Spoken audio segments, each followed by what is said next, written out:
Anna Sanchis representa valors com l'esforç, la disciplina i els hàbits de vida com a esportista professional, als quals cal afegir la valentia per proposar-se somnis poc freqüents en les dones.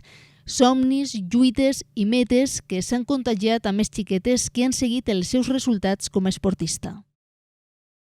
Per a mi, ser feminista és normalitzar la igualtat entre homes i dones. En el meu cas, he sigut una dona dins d'un món d'homes i he intentat normalitzar la meva situació donant visibilitat a les dones dins del món del ciclisme.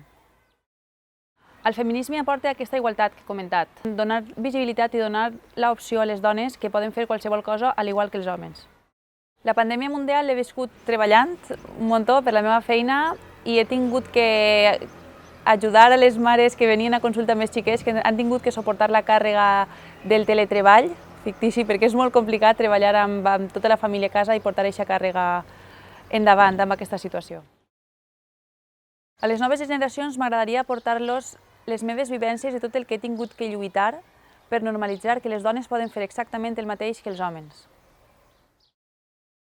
A Xateva m'agradaria agrair-li el premi que em donen en el seu dia, perquè just en aquell moment em vaig donar compte del que per a mi era normal, que el que ens menyspreaven a les dones, aquell dia em vaig donar compte que no era normal i que teníem que lluitar per aconseguir aquesta normalitat, aquesta igualtat entre homes i dones.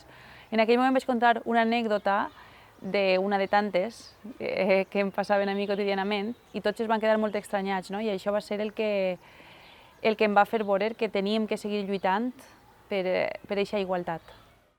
Vull animar a totes aquelles dones que tinguen por o no se senten segures per fer qualsevol cosa que somien o que els agradaria fer, a que tiren endavant i a que complisquen els seus somnis.